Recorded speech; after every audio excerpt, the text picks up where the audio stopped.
As an actor, I played many roles, but I didn't choose my latest one, living with multiple myeloma, a rare and incurable cancer of the bone marrow. For most patients, myeloma was quickly fatal.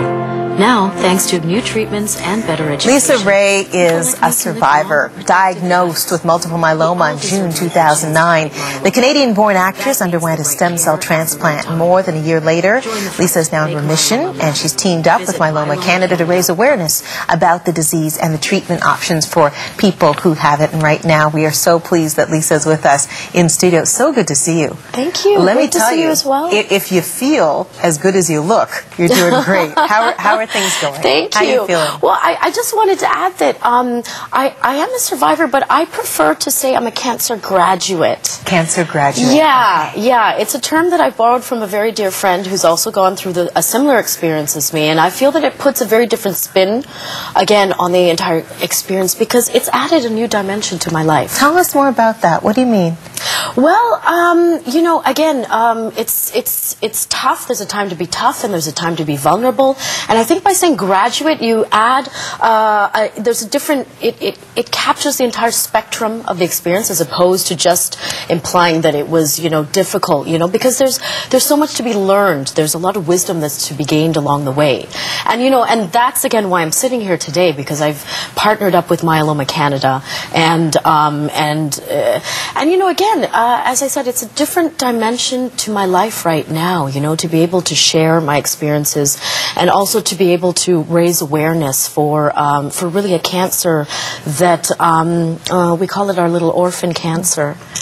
Tell us more, Lisa, about your partnership with Myeloma Canada. What specifically you'll be doing? Well, you know, I guess there's three main things that I can do right now, and, you know, in terms of using the platform that I have, and that's to raise awareness about myeloma and ensure that people understand the difference between melanoma and myeloma. There's often people mix them up, so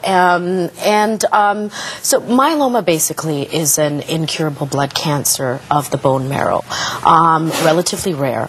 By increasing awareness, of course, we can aid other patients also with early detection, ensure that other people, you know, pay attention to their bodies as well, because it's a relatively difficult and tricky cancer to diagnose as well. I mean, one of my general symptoms was fatigue, and who isn't tired most of the time, right? You know, secondly, of course, with increased funding, we really get closer to a major breakthrough. I'm sitting here today because I've been the beneficiary already of many major breakthroughs, I would say, in terms of drugs, in terms of new treatment protocols. I was also the recipient of a stem cell, which isn't always the traditional protocol for every myeloma patient.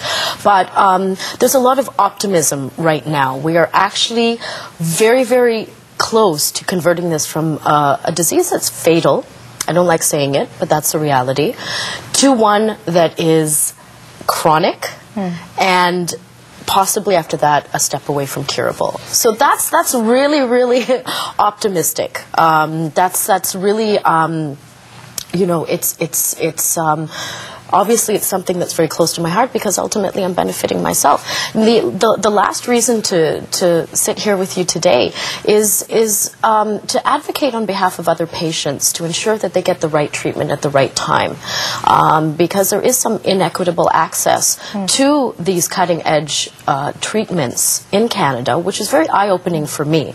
And we want to be able to ensure that people are empowered with the right information. And Myeloma Canada, the website myelomacanada.com, is a great resource for that, to empower not just patients but caregivers and anyone that wants to know more about this blood cancer.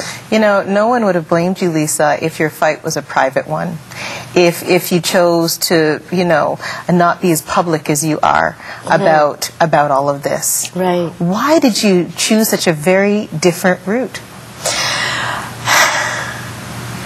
It's interesting. I mean, it's something I ask myself sometimes, to be honest. But in a very real sense, the amount of support that I receive by being transparent, I think is, again, one of the reasons why I'm sitting here today. It's a little secret. If you don't ask for help, you won't get it. So by being transparent, by being really open, and you know, through that vulnerability, I've managed to connect with other people, because everyone experiences adversity. And ultimately, it's really worked to my advantage in the sense that I have a very public platform that I can use to talk about this disease, again, to empower other people. And I was really fortunate. As I said, it's given a different sense of purpose and an added dimension to my life that, you know, perhaps, again, that's why I call myself a graduate, that perhaps I wouldn't have experienced otherwise. Everything happens for a reason. You taught us something today, a graduate. So good to see you. Thank you, All Marci. the best to you. All the best to you, too. Coming up next, Royal Beginnings. We'll speak to the former principal of St. Andrews University, where Prince William and Kate